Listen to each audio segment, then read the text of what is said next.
Hi hello నమస్తే welcome back to my channel my little Angel world. Friends, మీరందరూ ఎలా ఉన్నారు?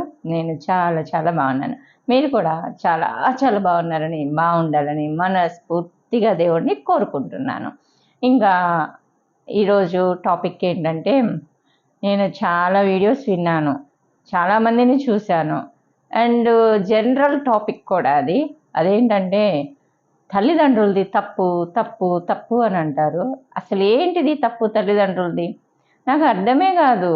అలా చెయ్యొద్దు, ఇలా చెయ్యండి అనే వర్డ్ ఓకే, కానీ అసలు కంప్లీట్ గారాబంగా పెంచితే తల్లిదండ్రులది తప్పు, స్ట్రిక్ట్గా పెంచితే తల్లిదండ్రులది తప్పు, కొట్టి పెంచితే తల్లిదండ్రులది తప్పు, కొట్టకుండా పెంచితే తల్లిదండ్రులది తప్పు, మధ్య రకంగా పెంచితే అసలు పెంచడం చేత కాదు అని అంటారు. అన్ని వర్డ్స్ మనమే అనేస్తాము. ఏంటి తప్పు? నాలాగా పిల్లలు కష్టపడకూడదు అనుకోవడం తల్లిదండ్రులు చేసే తప్ప, లేకపోతే నా కూతురికి నా కొడుక్కి ప్రతిదీ ఉండాలి అని అనుకోవడం తల్లిదండ్రులు చేసే తప్ప, లేకపోతే కొంచెం స్ట్రిక్ట్గా పెంచితే వీడు బాగుపడతాడు అనుకోవడం తల్లిదండ్రులు తప్ప. రియల్గా తప్పు అనే వర్డే తప్పండి. నిజంగా అంటే నాకు ఆ వర్డ్ చాలా చిరాకేసింది. ఒక పేరెంట్గానే కాదు, ఒకసారి తల్లిదండ్రులది తప్పు అనేటప్పుడు ఏంటంటే, మన పేరెంట్స్ వాళ్ళ పేరెంట్స్ వెనక్కి వెళ్తారు. రాబోయే తరాలు పిల్లలు కూడా ఈరోజు అంటారు కదా, నేటి బాలలే రేపటి పౌరులు అని చెప్పేసి అన్నట్టు, ఈరోజు కిడ్సే రేపు మళ్ళీ పేరెంట్స్. కానీ ఇప్పుడు ఏంటో తెలుసా, ప్రతి ఒక్కళ్ళు స్పీచ్ ఇచ్చే ఒక్కళ్ళు తల్లిదండ్రులది తప్పు తప్పు తప్పు తప్పు తప్పు, ఈ తప్పు తప్పు తప్పు తప్పు చెవులో మోగిపోతుంది అన్నమాట. అది ఏంటో తప్పు అనే వర్డే తప్పండి. అసలుకి తప్పు అని అనొద్దు. అలా కాదు, ఇలా చెయ్యండి, తల్లిదండ్రులు ఎందుకు చేస్తున్నారు అని ఒకసారి చెప్పండి. అప్పుడు పిల్లలకు కూడా ఓహో మా తల్లిదండ్రులు ఎందుకు చేస్తున్నారు అని చెప్పేసి ఒక కాన్సెప్ట్లోకి వెళ్తారు. మనమే తప్పు తప్పు తప్పు అంటే మనం చెప్పే మన పిల్లలు కూడా నిజమే మా అమ్మ మా నాన్నదే తప్పు అనేసి అనుకుంటారు. తప్పు కాదండి. తప్పు ఎందుకు అవుతుంది? ఇప్పుడు మా చిన్నప్పుడు మా నాన్నగారు చాలా స్ట్రిక్ట్గా పెంచేవాళ్ళు. అసలు నమ్ముతారో నమ్మరో, ఇలా ఎవరన్నా ఉంటారో ఉండరో తెలియదు, మా నాన్న సమ్మర్లో ఫైనల్ ఎగ్జామ్స్ రాసి వస్తాం కదా, రాసి వచ్చే రోజు మధ్యాహ్నం పూట పడుకొనిస్తాడు. ఎప్పుడు 4 వరకు పడుకొనిస్తారు, 5కి. ఆ ఒక్కరోజు అది కూడా ఇంట్లోనే, మా ఇంట్లోనే ఆడుకోవాలి, బయట వెళ్ళడానికి వీల్లేదు. 1 అవర్ టీవీ. ఆ టైంలో ఏంటి, చిత్రలహరి సంథింగ్ అయ్యే వస్తాయి. ఏంటి సూపర్ మ్యాను, రామాయణము, మహాభారతాలు ఇవి వచ్చే టైంలో పుట్టాను నేను. సో అవే ఉండేవి. అది కూడా. అండ్ మా నాన్న కూడా మేము ఎప్పుడు తప్పు పట్టాం. ఎందుకో తెలుసా, మా ఇంట్లో టీవీ లేని కొత్తలో టీవీస్ ఉన్నాయి అనే టైంలో మేము బయటికి వెళ్ళి చూస్తున్నామని చెప్పేసి మా నాన్నగారు నా పిల్లలు బయటకు ఎక్కడ వెళ్ళొద్దు అనే కాన్సెప్ట్ తోటి మా నాన్న టీవీ తీసుకొచ్చారు. ఈ కాన్సెప్ట్ మాకు ఆ టైంలోనే అర్థమైంది. అయ్యో మా నాన్న రాక్షసుడు, ఇట్లా చేస్తున్నాడు, మా అయ్య మమ్మల్ని బయటికి పోనీయట్లేదు అని అనుకోలే. మా నాన్న మేము వెళ్ళి బయట, అంటే అప్పుడు చాలామంది కిడ్స్కి తెలుసుంటుంది, ఒకళ్ళ ఇంట్లో టీవీ ఉంటుంది, అందరు వెళ్ళి గేట్లు పట్టుకొని అలాడుతూ ఉంటారు, లేదంటే బజార్ ఆ ఇంట్లో ఫుల్ అయిపోయి ఉంటారు. చిత్రలహరికి, సాటర్డే మూవీకి, సండే మూవీకి, అలా సాటర్డే సండే కొన్ని ప్రోగ్రామ్స్ ఉండేవి.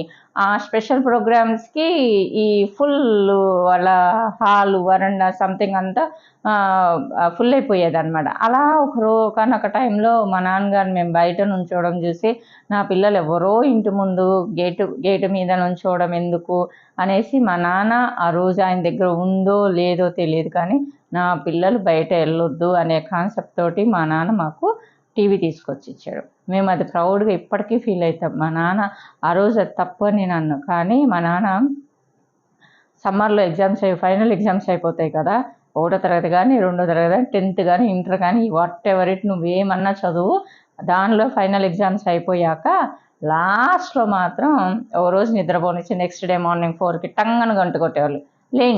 లేచి చదువుకోండి. ఏం చదువుకుంటారు? ఫైనల్ ఎగ్జామ్స్ అయిపోయినాయి, ఏం చదువుకుంటారు? డౌట్ వచ్చింది కదా మీకు కూడా? మాకు డౌట్ లేదు, ఎందుకంటే ఫస్ట్ ఇయర్ తర్వాత క్లియర్ అయిపోయింది. మళ్ళీ మనం ఏ క్లాస్ అయితే చదివామో ఆ బుక్స్ ఫస్ట్ నుంచి రిఫర్ చేయాలి, ప్రతి ఒక్క సబ్జెక్టు. ఇంకా 4కి లేవాలి, 6 వరకు చదువుకోవాలి, 6 to 7 మళ్ళీ 6 to 8 వరకు కొంచెం స్నానాలు చేయడము, టిఫిన్లు చేయడము, కొంచెం అటు ఇటు, మళ్ళీ 8 to 12 చదువుకోవాలి, 12 to 1 తినాలి, 1 to 3 or 4 పడుకోవాలి, మళ్ళీ 4 to 6 లేచి స్నానం చేయటము, మళ్ళీ చదువుకోవడము, 6 నుంచి మళ్ళీ 8 వరకు చదువుకోవాలి, 8 to 9 or 7:30 8 డిన్నర్ అయిపోవాలి, మళ్ళీ 10 వరకు చదువుకోవాలి, మళ్ళీ మార్నింగ్ యథా రాజా తదా ప్రజ, మళ్ళీ 4ంటికి లేవాలి. మా నాన్న ఉన్నంతసేపు బుక్స్ ఇలానే ఉండేది. ఆయనకు కూడా మేబీ తెలిసేమో నా పిల్లలు చదవరు, నటిస్తున్నారు అని. కానీ ఐ థింక్ నేను అనుకునేది ఏంటంటే, కనీసం నా భయంతోనన్నా బుక్ పట్టుకుంటే, నిజంగానే నేను ఒకసారి గమనించుకున్నా, మా నాన్న ఉన్నాడు, మా నాన్న బయటకు వెళ్ళాడు కాబట్టి ఇంక ఇంట్లోనే ఉంటాడు ఈరోజు అనుకున్నప్పుడు, అబ్బా మా నాన్న వెళ్తే బాగుండు అనుకున్నామా. అలా అనుకున్న తర్వాత సరే చదువుకుందాం సీరియస్గా చదువులోకి వెళ్ళిపోయాం. నిజంగా నేనైతే ఒకరోజు సీరియస్గా చదువుకున్నాం, అందరం చదువుకునే వాళ్ళమే. ఇంకా కొంచెం సేపు నాన్న అది ఇది అని గుసగుసలు ఆడుకునే వాళ్ళం, కానీ మళ్ళీ చదువుకునే వాళ్ళం. ఎంత హాస్టల్లో చదివినా, మా నాన్న మమ్మల్ని హాస్టల్లో చదివించినా కానీ మళ్ళీ మాకు ఇంటి దగ్గర వచ్చినా కానీ ఇంతే స్ట్రిక్ట్గా ఉండేది. అండ్ అది ఒకటి, మా నాన్న మేము అప్పుడు అనుకున్నాం, మా పిల్లల్ని ఇలా స్ట్రిక్ట్గా పెంచకూడదు అంటే, మా నాన్నకి తన లవ్ ఎక్స్ప్రెస్ చేయడం రాలేదు, ఇన్ కేస్ లవ్ ఎక్స్ప్రెస్ చేస్తే మేమెక్కడ చెడిపోతామనే భయమో తెలీదు. ఎందుకంటే ఆయన చాలా పూర్ ఫ్యామిలీ నుంచి వచ్చున్నారు. అంటే బతికి చెడ్డవాళ్ళు అంటారు చూసారా, అలా మా తాతయ్య వాళ్ళకి చాలా గుర్రాలు అవి ఉండేయంట, మేలుజాతి గుర్రాలే ఎక్కువ ఉండేయంట. అలా ఉన్న వాళ్ళు లాస్ట్కి వాళ్ళకి తినడానికి తిండి లేని స్టేజ్కి వచ్చేసారు. ఏంటి జరిగింది అనేది మనకైతే తెలియదు. కానీ మా నాన్న వాళ్ళ ఇంట్లో ఉన్న అన్నదమ్ముల్లో మా పెదనాన్నగారు ఒకళ్ళు జాబ్ చేసేవాళ్ళు. మా నాన్న చదువుకుంటున్నాడని చెప్పేసి మా నాన్న కోసం తన తమ్ముళ్ళు, చెల్లెళ్ళు, మా నాన్నమ్మ వీళ్ళందరూ పచ్చడన్నం తినేసి మా నాన్నగారికి కూరన్నం పెట్టేవాళ్ళంట. అలా అని మా నాన్న ఎప్పుడు వాళ్ళని తక్కువ చేసి చూడలేదు. ఇలా పెట్టారని మా నాన్న గర్వంగా చెప్పుకునేవాళ్ళు. మా అమ్మ వాళ్ళు పచ్చడన్నం తినేవాళ్ళని గర్వంగా చెప్పుకునేవాళ్ళు. మా అమ్మ మా నాన్న పూరుగుడిసెలో బతికారని కూడా గర్వంగానే చెప్పుకునేవాళ్ళు. ఎప్పుడు వాళ్ళ పేరెంట్స్ గురించి తక్కువ చేసైతే ఏ రోజు చెప్పలేదు. అండ్ దెన్ నేను హాస్టల్లో ఉన్నప్పుడు మాకు మంత్లీ వన్స్, అది కూడా సెకండ్ సాటర్డే, నేను ట్రైనింగ్పురం హాస్టల్లో చదివాను, మంత్లీ వన్స్ సెకండ్ సాటర్డే మాత్రం పేరెంట్స్ సెలవు అనమాట. 8 to ఈవినింగ్ 4 or 5 వరకేమో ఎలా ఉండేది. మా నాన్నగారికి అప్పుడు వచ్చేదాన్ని, మా అమ్మ వచ్చేది, మా నాన్న వచ్చేవాడు కాదనమాట. మధ్యలో ఎప్పుడన్నా వస్తే 5 minutes or 10 minutes, ఈ 5-10 minutes ఎలా ఉండదో తెలుసా. మా నాన్న వచ్చి, ఏమండి కొంచెం జ్యోతిని పిలవరా అని అంటే, ఏంటి ఎందుకు వచ్చారు, 1,00,000 క్వశ్చన్స్ అడిగి నన్ను లోపల నుంచి పిలిచేటప్పటికే 5 minutes కథం, 5-6 minutes అక్కడ వెళ్ళిపోతాయి. ఇచ్చేది ఎంత 10 minutes ఇస్తారు. పేరెంట్స్ వచ్చి వాళ్ళు అడిగి మనల్ని పిలిచేటప్పటికే ఇంకా హార్డ్లీ నాకు తెలిసి 2-3 minutes మిగులుతాయి. ఆ 2-3 minutesలో కూడా మా నాన్న కళ్ళల్లో ప్రేమ, ఎలా ఉన్నావమ్మా, బాగా చదువుకుంటున్నావా, బాగా తిను, నీకేమన్నా పచ్చళ్ళు నెయ్యి అవసరమైతే ఏమోనని ఇటు వెళ్తా వచ్చాను. మా నాన్నగారికి నిజంగా అటు పక్క పనే ఉండదు, ఊరికే చెప్పుకుంటారు నాకు ఇటు పని ఉంది వచ్చాను అని చెప్పి. ఆబ్వియస్లీ నన్ను చూడడానికి వచ్చేవాళ్ళు అనమాట. అలా వెళ్తా మా అక్క నల్లబాడులో ఉండేది, ఆమెను చూసుకొని పోయి ఆమెకి ఇవ్వాల్సిన ఇచ్చేసి, సేమ్ ఐ థింక్ నాకు కూడా ఆమెకు అట్లానే చెప్పేవాళ్ళేమో. అంటే ఒక 1 month నా పిల్లల్ని చూడలేదు, మధ్యలో వెళ్ళి చూడాలి అనే ఒక కాన్సెప్ట్లో మా నాన్నగారు అసలుకి అలా వచ్చారు. సెకండ్ సాటర్డే రావచ్చు కదా, ఇప్పుడు వచ్చాడు పెద్ద, ఇప్పుడు పిల్లలు ఇంతే, సెకండ్ సాటర్డే రావచ్చు కదా పెద్ద, నాకంటే ఎక్కువ పనులు కాదు. తల్లిదండ్రులు చేసే చిన్న చిన్న పనుల్లో కూడా ప్రేమను వెతకండి. ప్రేమ కనిపిస్తుంది, వెతకనవసరంలా. మన అహంకారం, నేనే గ్రేటు, మా అమ్మ మా నాన్న కంటే నేనే గ్రేటు, మాది కంప్యూటర్ యుగము అని చెప్పుకోవద్దు. కంప్యూటర్ యుగాలు బాగుపడడానికి, నాశనం అయిపోవడానికి కాదు. సీక్రెట్గా ఫోన్లు చూస్తారు, లాకులు 100 లాకులు పెడతారు. ఎందుకబ్బా 100 లాకులు? మనం పర్ఫెక్ట్గా ఉంటే చక్కగా మనం అందరిలో కూర్చొని ల్యాప్టాప్ యూజ్ చేయొచ్చు, ఫోన్లు యూజ్ చేయొచ్చు. ఫోన్లు ఇస్తే చాలు, కథం, ఇన్స్టాలు, ట్విట్టర్లు, మనకు తెలియని చెత్త చెదారాలన్నీ అందులో కనిపించేస్తాయి. వీళ్ళ కోసం మన ఫోన్లకి మనం లాక్ పెట్టుకోవాలా, మనం చూస్తామని వాళ్ళు లాకులు పెట్టుకుంటారా? ఇది ఎంత తప్పు అని అంటే అది తప్పనే అంటారు పెద్ద మనుషులు. పోనీ తప్పు కాదు అలా ఉండొద్దంటే, అరే పిల్లలకి గట్టిగా చెప్పడం కూడా చేత కాదు, వీళ్ళేం తల్లిదండ్రులండి అని. ఇలా ఉన్నా చావే, అలా ఉన్నా చావే. నేనైతే ఒకటే చెప్తాను, తల్లిదండ్రులది ఈరోజు మేము మీకు తల్లిదండ్రులు కావచ్చు, రేపు మీరు మీ పిల్లలకి తల్లిదండ్రులు అవుతారు. మీరు ఈరోజు ఏ మిస్టేక్ చేస్తున్నారో అదే మిస్టేక్ రేపు నీ పిల్లలు చేస్తే, లేదు నీ పక్కన వాళ్ళు ఉంటారు కదా, మీ సిస్టరు, నీకు పడని సిస్టరు, లేకపోతే నీకు ఇష్టం లేని పర్సన్, నువ్వు చేసిన పని ఏదైతే ఉంటుందో ఆ పని పక్కన వాళ్ళు చేస్తే నీ రియాక్షన్ ఎలా ఉంటుంది ఒక్కసారి ఆలోచించండి. ఆబ్వియస్లీ వాళ్ళ మీద పాజిటివ్ ఒపీనియన్ ఉండదు, ఎక్కడో ఒక్కడ వాళ్ళు మిస్టేక్ చేస్తున్నారు అని ఫీల్ ఉంటుంది. అదే మన దగ్గరకు వచ్చి మనకి మనం జడ్జి చేసుకోవాలంటే, మా అమ్మ ఇట్లా ఉంది, మా నాన్న ఇట్లా ఉన్నాడు. మీ అమ్మ మీ నాన్న ఎలా ఉంటే నీకేంటమ్మా? నీకు కావాల్సింది ఏంటి? ఇస్తున్నారా లేదా? వాళ్ళు కొట్టుకు చేస్తే నీకెందుకు? అదేంటి ఇంట్లో ఉన్నంతసేపు కనీసం ఆ మాత్రం ప్రశాంతత ఉండొద్దా? నువ్వు పెద్ద మైసూర్ మహారాజు కూతురివి, లేకపోతే మైసూర్ మహారాజు కొడుకువి, నువ్వు వచ్చినప్పుడు ప్రశాంతంగా ఉంచుతారు. నువ్వు చక్కగా చదువుకుంటే, నువ్వు చక్కగా ఉంటే ఆటోమేటిక్గా పేరెంట్స్ కూడా మారుతారు. పేరెంట్స్ ఎంత బాగా ఉన్నా పిల్లలు లీనియన్స్ తీసుకుంటారు. నేను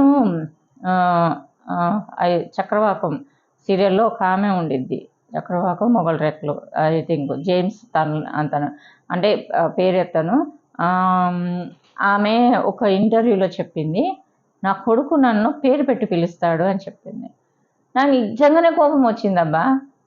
ఇంట్లో వరకు ఓకే, చిన్నప్పుడు ఓకే, పెద్దయ్యాక కూడా లీనియన్స్ తీసుకొని ఏమే శారదా ఇట్రా అని అన్నారనుకో, ఎవరు పిలిచినట్టు? భర్త పిలిచినట్ట, కొడుకు పిలిచినట్ట, నాన్న పిలిచినట్ట, లేకపోతే మామగారు పిలిచినట్ట, ఎవరు పిలిచినట్టు? తల్లిదండ్రులు ఫ్రెండ్గా ఉండండి అని అంటారు. ఫ్రెండ్స్గా ఉన్నామనుకో పిల్లలు లీనియన్స్ తీసుకుంటారు.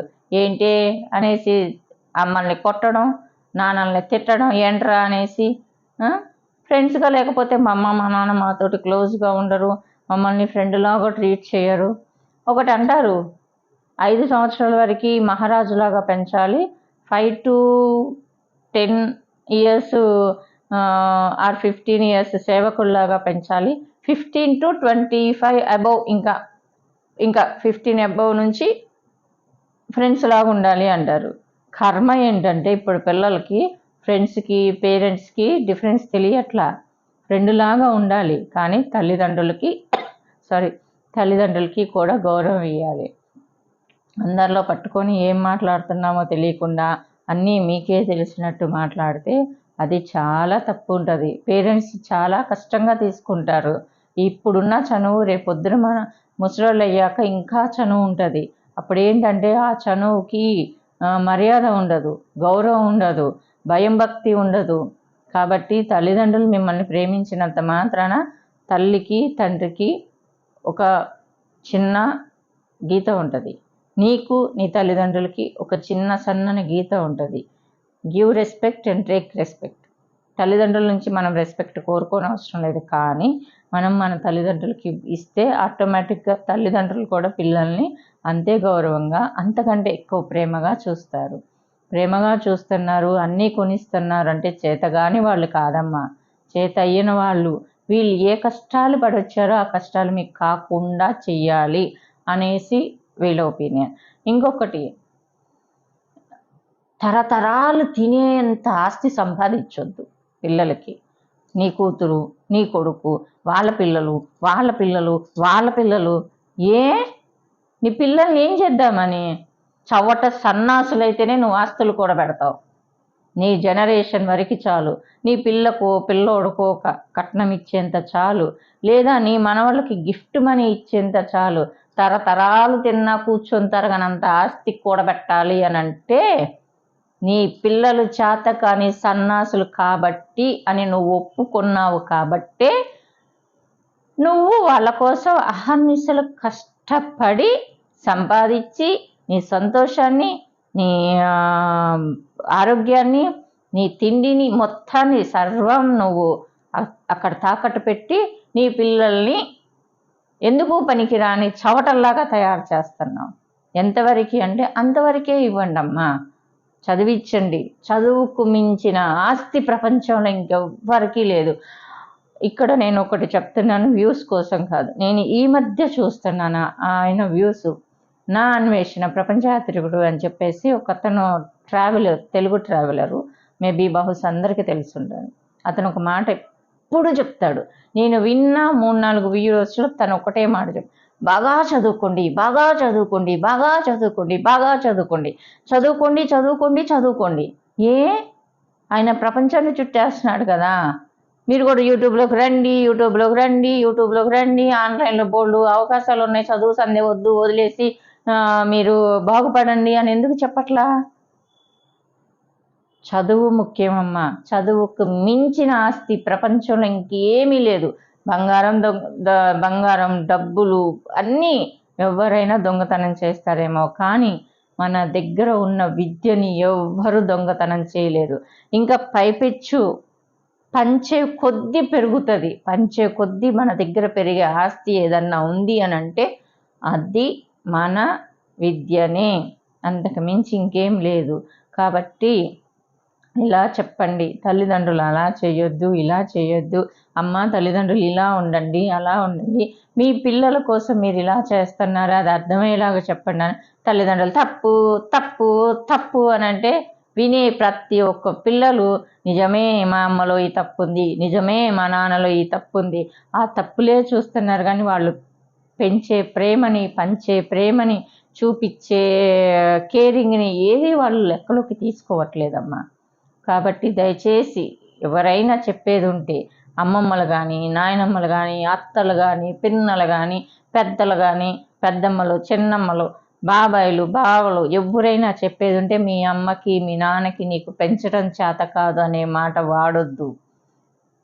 వాళ్ళు పడ్డ కష్టం నీకు తెలియకూడదు అనుకుంటున్నారు కాబట్టే అమ్మా నిన్ను అలా పెంచారు, నువ్వు దాన్ని మిస్యూజ్ చేస్తున్నావురా అని పిల్లలకి చెప్పండి. అది అమ్మాయి అయినా అబ్బాయి అయినా తల్లిదండ్రులను అనొద్దు. అప్పటికే పిల్లలు చేసే పనులకి తల్లిదండ్రులు ముప్పాభాగం చచ్చిపోయి ఉంటారు. మళ్ళీ పక్కన వాళ్ళు వచ్చి ప్రెషర్ పెట్టేసి నువ్వు అట్లా, నువ్వు ఇట్లా, అందుకే నీ పిల్ల ఇట్ట తయారైంది, నీ కొడుకు అట్ట తయారయ్యాడు అని అంటే ఇంకా తల్లిదండ్రులు బతుకున్న శవాలు అవుతారమ్మా. ఒకళ్ళని మనం అంతగా కించపరిచి మనం ఒకళ్ళంతగా బ్లేమ్ చేస్తే ఉపయోగం ఏంటి? అక్కడ తప్పు చేసే పిల్లలు అలానే ఉండిపోతారు. ఇంకొంచెం తప్పు చేయడానికి ఏదైనా మా అమ్మ మీద, ఏదైనా మా నాన్న మీద తోసేయవచ్చు అని అనుకుంటారు. దయచేసి చెప్పేవాళ్ళు ఎవరైనా చెప్పే పద్ధతి మార్చుకొని చెప్పండి. తప్పు అని అంటే గారాబంగా పెంచడం తప్పు అని అంటున్నారు. తప్పు అని అంటే మీకు అతి చనువు ఇవ్వడం తప్పు అని అంటున్నారు.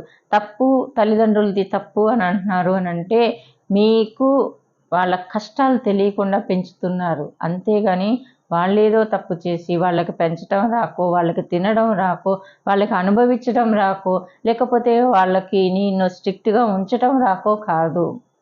వాళ్ళు నడిచొచ్చిన ముళ్ళ బాట మీకు వద్దు అని చెప్పి ఇంకా వాళ్ళ ముళ్ళ మీదనే నడుస్తా మన కోసం పూలు పరుస్తున్నారు. ఇది మన పిల్లలకి కాదు, మన అమ్మల దగ్గర నుంచి కూడా మనం అదే చూడాలి. ఓకేనా? ఈ వీడియో నేను చెప్పాలనుకున్నది మీకు అర్థమైంది అనుకుంటున్నాను. సో మీకు అర్థమైతే ఒక లైక్ ఇవ్వండి. అలానే నేను ఇలాంటి టాపిక్స్ అన్నిటికీ నేను ప్లేలిస్ట్లో మై వాయిస్ అని పెట్టాను. దానిలో మనీ సేవింగ్స్ అండ్ గోల్డ్కి సంబంధించి అండ్ ఇలా కొన్ని నాకు తెలిసిన విషయాలు 10 మందితో పంచుకోవాలి అనుకున్నాను. మీ అభిప్రాయాలు, సూచనలు, సలహాలు కూడా తీసుకోవాలనుకున్నాను. కాబట్టి మై వాయిస్ అని పెట్టాను. మీకు ఎవరికైనా టాపిక్స్ వినాలి అని అనుకుంటే కనుక తప్పకుండా ఒకసారి ప్లేలిస్ట్లోకి వెళ్ళి మై వాయిస్ అని చెప్పేసి చూడండి, ఇంకా ఉంటాయి. ఇంకా నా ఛానల్ కనుక మీకు నచ్చితే తప్పకుండా సబ్స్క్రైబ్ చేసుకోండి. అలానే మీ అభిప్రాయాలు, సూచనలు, సలహాలు కింద కామెంట్ సెక్షన్లో తెలియచేయండి.